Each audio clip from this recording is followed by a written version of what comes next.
हम पढ़ते हैं कॉम्पोजिट फंक्शन, संयुक्त फलन। इसमें दिया हुआ है कि यदि आपके कोई u है और x y का फलन हो और x और y किसी अन्य चर के फलन हो, तो ऐसी स्थिति में u है ना, वो आपके एक संयुक्त फलन होगा, और वो भी किसका, जो अन्य का x और y है। तो ऐसी स्थिति में ये कह रहा है u f x y, जहां पर x y स्वयं भी एक अन्य चर t के फलन हो। तो ऐसी स्थिति में इसे इस प्रकार लिखा जाएगा कि x भी t का फलन है और y भी t का फलन है। तो u को एकल स्वतंत्र चर t का संयुक्त फलन कहते हैं। जैसे हम एक जनरली बात करें कि y is equal to F X, तो ये तो क्या हुआ, x का फलन हुआ y, बस ये एक सिंपल बात हुई। लेकिन यदि यही x किसी अन्य का फलन हो जाए, तो उस स्थिति में ये y उसका एक संयुक्त फलन होगा। और ये चीज यहाँ पर दी गई है कि f है वो x और y का फलन है, और x और y है वो t के फलन है, तब u है वो t का एक संयुक्त फलन होगा। एग्जाम्पल तौर पे देखा जाए तो u यहाँ पर मान लिया जाए X Y square plus X square Y हो, और x है जो 80 स्क्वायर हो, y है जो 280 हो। तो ऐसी स्थिति में ये जो u है वो t का क्या होगा, संयुक्त फलन होगा। यदि ये u x y का फलन है और ऐसी स्थिति में x है जो t1 और t2 और y भी t1 और t2 दो चरों के फलन हो, u दो स्वतंत्र चरों के क्या हो, u मतलब x और y दो t1 और t2 के फलन है, तो u है वो भी t1 और t2 के क्या होगा, संयुक्त फलन होगा। एग्जांपल लेता हूं, मान लिया जाए u है जो fxy के रूप में हो, और यहाँ पे कुछ भी कह सकते हो। जैसे मैंने यहाँ पर ये एग्जांपल दिया, आप u को yx cube plus X Y cube कह सकते हो। ऐसी स्थिति में x है जो e की पावर t1 प्लस e की पावर माइनस t2, और y है जो e की power minus t1 minus e की पावर t2। तो ऐसी स्थिति में x है जो t1 और t2 का फलन हुआ, y भी t1 और t2 का फलन हुआ। तो ऐसी स्थिति में ये u है ना, वो आपके t1 और t2 का संयुक्त फलन होगा। यदि u है वो x और y का फलन हो तथा x और y t के फलन हो, तो ऐसी स्थिति में ये du अपॉन dt u का t के सापेक्ष संपूर्ण अवकलन गुणांक कहलाता है। जैसे हम बात करें कि यदि u है x और y का फलन हो और t एक संयुक्त फलन हो, जो कि इन संबंधों x y t और ये साई t से दिया गया हो, तो ऐसी स्थिति में u के आंशिक अवकलज सतत हो एवं x और y के अवकलज विद्यमान हो, तो ऐसी स्थिति में हम du अपॉन dt को लिखेंगे del u upon del x dx upon dt, del u upon del y और dy अपॉन dt। हाँ जी, ये तो अवकलज की हुई बात, अवकलज गुणांक की। अब बात करते हैं कि इस का एक एग्जांपल लेके कि ये सरल कैसे किया जाता है। ये जो हमें फलन दे रखा है z वो x और y में है और x और y t में है, तो ये z है वो t का एक संयुक्त फलन हुआ। ऐसी स्थिति में हमें dz अपॉन dt यानी कि संयुक्त फलनों का अवकलज ज्ञात करना हो, तो उस स्थिति में अभी हमने पढ़ाई था थोड़ी देर पहले कि dz upon dt is equal to होता है del z upon del x और dx upon dt plus del z upon del y और dy अपॉन dt। ऐसी स्थिति में हम ये चारों मान निकाल लेंगे और यहां रख देंगे, तो हमारे पास dz अपॉन dt जो संयुक्त फलन का अवकलज आ जाएगा। तो देखें dz upon dx, dz upon dx तो यहां से क्या आएगा, देखो y स्क्वायर प्लस 2xy, ये एक नंबर दे दूं मैं इसे, और dz अपॉन dy तो यहां से देखा जाएगा तो 2xy मिलेगा हमें और x स्क्वायर, इसे नंबर सेकंड दे दो। अब हमें dx अपॉन dt चाहिए, तो ये लीजिए dx upon dt, dx upon dt में तो इसे 280, और दूसरी तरफ हमें dy अपॉन dt चाहिए, तो ये 2a के इक्वल होगा। इन दोनों की सहायता से आप एक तो इन दोनों की सहायता से, इन दोनों की सहायता से dz अपॉन dt निकाल लेते हैं। y square plus 2xy 280 plus 2xy plus X square into में 2a। अब ये t के सापेक्ष है, तो ऐसी स्थिति में x और y को भी t के पदों में लिख दीजिए आप।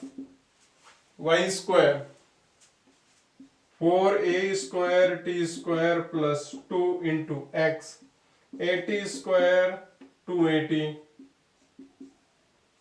और बाहर 280 चलेगा प्लस 2xy, तो वही स्थिति यहां वाली 2 into 80 square into 280 plus X square a square T की पावर 4 इंटू में 2a। यहां से देखें हम, मैं इसको साथ में इंटू करवा रहा हूं, तो 8a क्यूब टी की power 4 plus 8a cube T की पावर 4। हाँ जी, अब प्लस यहां से मिलेगा हमें, देखो 4 8 हो जाएगा, 8a क्यूब टी की पावर 3,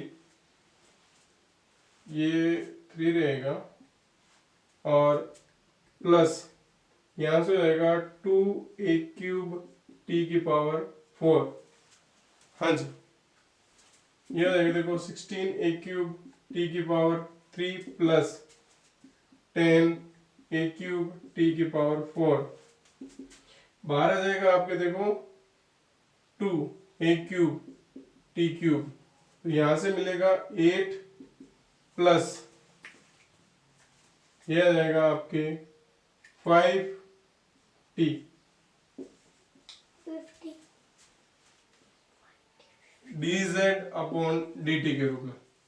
संयुक्त फलन के अवकलज के में हमने देखा था कि dz upon dt is equal to dz upon dx और dx अपॉन dt।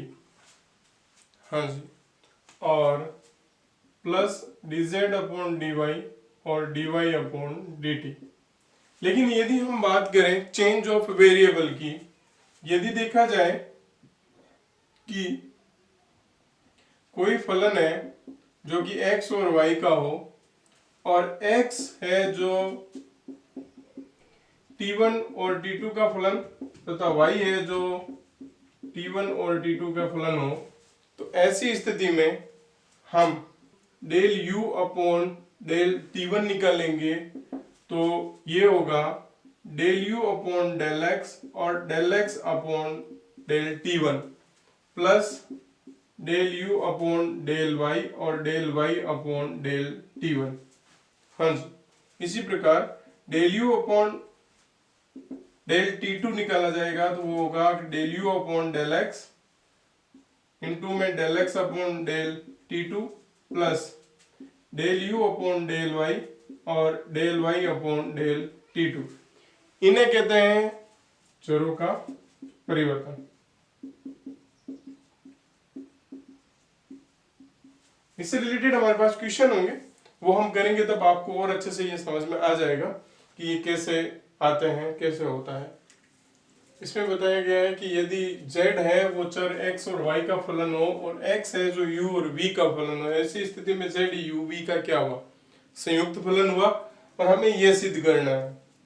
देखिए del z upon del u लेता हूं, जो कि हमारे पास आएगा, देखो del z upon del x और del x upon del u plus del z upon del y और डेल y अपॉन में डेल u। तो मान निकाल लीजिए इनका। Del z upon del x तो रहेगा, क्योंकि हमारे पास कुछ ऐसा z है जो x के पदों में नहीं दिया हुआ, लेकिन del x upon del u निकाला जा सकता है, जो कि आएगा e की पावर u, और ये आ जाएगा del y upon del u is equal to minus ई की पावर माइनस u। हाँ जी, तो हमें मिलेगा del z upon del u के रूप में e की power u del z upon del x minus ई की power minus u del z upon del y। मैं इसे फर्स्ट इक्वेशन दे देता हूं। अब del z upon del v का मान निकाल लें, del z upon del v, तो ये आ जाएगा del z upon del x और del x upon del v plus del Z upon del y और del y upon del v. Del Z upon del x तो है ही, del x upon del v निकाल लीजिए। Del x upon del v यहां से minus ई की power minus v, del y upon del v, तो ये आ जाएगा माइनस ई की पावर वी। इन दोनों की सहायता से आप इसमें मान रखे del Z upon del v निकाल लीजिए। ई की पावर माइनस में वी, माइनस बाहर चल रहा है, del Z upon del x minus ई की power v del Z upon del y. ये नंबर 2 देता हूं। अब 1 और 2 की सहायता से एलएचएस में रख के आरएचएस निकाल लीजिए। 1 व 2 से del Z upon del x minus del Z upon del v का मान, del Z upon del x यहां से ई की power u del Z upon del x minus ई की power minus u del Z upon del y. हाँ जी, फिर ये माइनस ये इसका होगा तो ये सारे प्लस हो जाएंगे, प्लस ई की power minus v del Z upon del x plus e की power v del Z upon del y. अब हम क्या देख रहे हैं कि del Z upon del x common ले रहा हूं, ई की पावर यू प्लस ई की पावर माइनस वी, ये और ये पद। अब इसकी बात करें तो del Z upon del y e की पावर वी माइनस ई की पावर माइनस यू, तो इसका मान देखिए क्या है और किसके बराबर है, u माइनस वी एक्स के बराबर है, तो ये लो x del Z upon del X हो जाएगा प्लस वो मान e की पावर माइनस यू माइनस ई की पावर भी है तो माइनस कॉमन ले लेता हूं और y के देता हूं del Z upon del y हो जाएगा। ये तो हमें चाहिए। देखो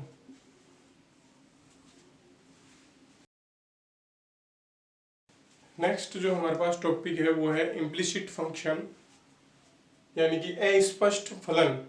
शब्द से ही हम पकड़ सकते हैं इस बात को कि यदि कोई फलन जैसे x हो या y हो,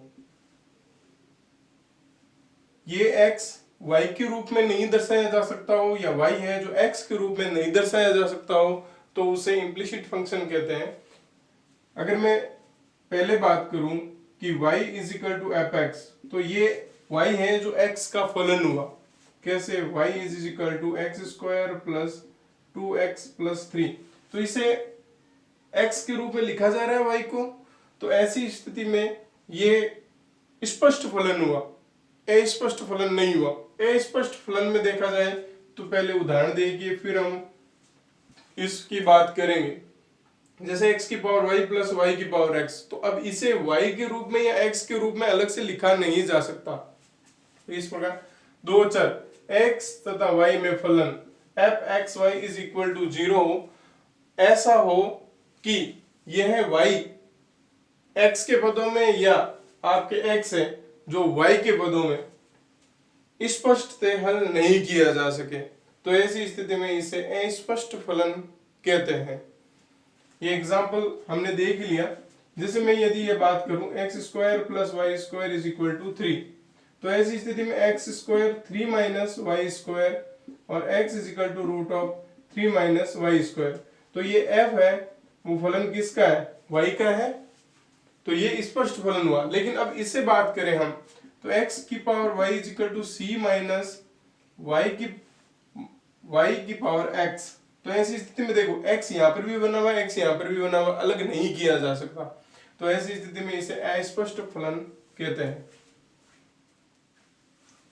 हमें यहाँ पे एक संबंध दिया हुआ है F x Y is equal to C, एक्स का अवकलनीय फलन परिभाषित करता है, तो ऐसी स्थिति में हमें dy बाई डी एक्स निकालना है जो कि ये होता है। यहाँ पे हम इम्प्लिसिट फंक्शन अस्पष्ट फलन की बात कर रहे हैं f x Y is equal to c के रूप में, तथा x है जो x के है और y है जो x का फलन मान के चलेंगे। ये स्पष्ट फलन है आपके पास f(x,y) is equal to c। हाँ जी, ऐसी स्थिति में y x का फलन हो तो f(x,y) x का संयुक्त फलन होगा, और संयुक्त फलन होने पर हम लगा सकते हैं, देखो ये df अपॉन dx जो कि होगा del f upon del x dx upon dx plus del f upon del y dy upon dx। ऐसी स्थिति में ये 1 हो गया, तो हमें जो मिला वो ये मिला del f upon del x is equal to df upon dx is equal to del f upon del x plus del f upon del y dy by dx। एक तरफ तो ये, दूसरी तरफ हम लेते हैं इसका सीधा ही अवकलन x के सापेक्ष, तो जो हमें मिलेगा वो c के according df upon dx is equal to 0। ये सेकंड नंबर दे दीजिए। यहां से हम 1 और 2 से क्या स्थिति देखते हैं कि ये 0 हो गया, तो ये हमें मिलेगा del f upon del x plus del f upon del y dy by dx, और dy बाई dx हो जाएगा आपके minus del f upon del x is equal to del f upon del y। लेकिन ध्यान दीजिएगा कि del f upon del y is not equal to 0 होना चाहिए। यह एक अस्पष्ट फलन है x की पावर y प्लस y की power x is equal to c, और जिसे हमें dy बाई dx निकालना है। देखिए dy बाई dx निकालने के लिए हमें पता है कि एक तो del f upon del x की जरूरत पड़ेगी और एक del f upon del y की, क्योंकि dy बाई dx होता है minus del f upon del x upon में del f upon del y। इसकी सहायता से हम निकालेंगे कि del f upon del x is equal to, यहां से y x की power y minus 1 plus y की पावर x log y, और del f upon del y की वैल्यू यहां से x की power y log x plus x y की पावर x माइनस 1। इन दोनों की सहायता से dy बाई dx ज्ञात कर लीजिए आप। dy by dx is equal to minus y x की power y minus 1 plus y की power x log y upon में x की power y log x plus x y की पावर x माइनस 1। यही हमारा इस क्वेश्चन का उत्तर है।